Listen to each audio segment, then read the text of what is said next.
Hi, it's Carrie from healthierwealthierwiser.com, and in this video I wanted to share with you guys my health history so you have an idea of where I'm starting my journey.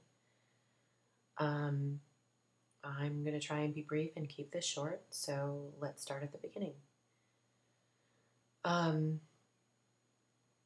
Taken separately, my health problems wouldn't seem to be a big deal up until my most recent diagnosis. But altogether, they really point to that something isn't right, and probably hasn't been since I was small.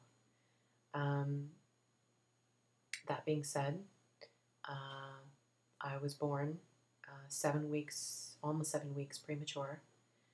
I was born with crooked feet. I had to wear bars on my feet for about a year, I think. At a year and a half, I had to have a tumor removed, and you might possibly be able to see the scar. At 3, I had double kidney infections and was in the hospital for about 3 weeks. That began a lifelong battle with urinary tract infections and problems with kidney infections and the like. At 5, I began going through puberty. I didn't go completely through puberty, but I had adult-like changes in my body. At 7, I was sent to a growth clinic for that, but they couldn't find anything wrong with me, so they sent me on my way. At around 12, when I had my first period, in the 8 months following my first period, I put on about 65 pounds, which is kind of excessive.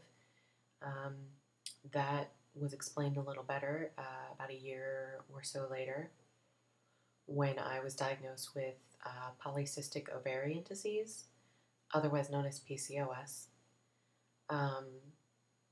which is probably how I will refer to it from now on. At around 16, stomach problems that I'd had most of my life suddenly took a turn for the worse. After a couple of trips to the doctor, I was diagnosed without any tests as having irritable bowel syndrome. And I changed my diet and got a teeny bit better and tried to carry on. At 19, I was diagnosed with autoimmune thyroid disease. I had put on about 40 pounds then, before my diagnosis. I was placed on Synthroid to replace the thyroid hormone that I was no longer making, and that's pretty much that. At around 22, my stomach problems got much, much worse, and progressively got more and more impactful over the next 4 to 5 years. I started getting these toothache-like stomach aches and a lot of nausea and vomiting. And I was eventually, through much effort on my part, and I'll share the Dr. Horror story with you some other time, but diagnosed with celiac disease. And so I removed gluten from my diet and got much better.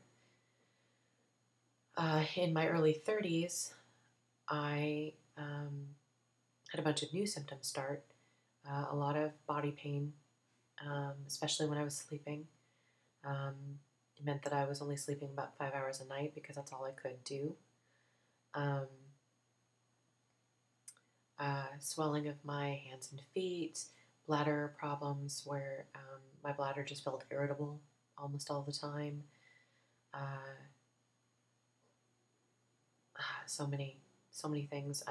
Body temperature issues, running low-grade fevers. I started getting a rash on my face whenever I would go out in the sun for more than 10 to 15 minutes. it was I'll describe the rash for you some other time, but it was very itchy and uncomfortable. I still get it, I just don't go out in the sun anymore. Which brings me to my final diagnosis. I have not gotten anywhere with the symptoms that I started in my early 30s. But about a year ago, I started having other symptoms. I guess it was about 8 months ago, actually. Started having other symptoms, and I thought my thyroid was under medicated again. And went to the doctor, and no, it turns out that my blood sugar is too high. And also my vitamin D is too low because I'm not going out in the sun anymore. So that's where we're at now. I have a bunch of what are fibromyalgia-like symptoms, PCOS, autoimmune thyroid disease, celiac disease, and apparently now diabetes, although I refuse to call it that from now on. So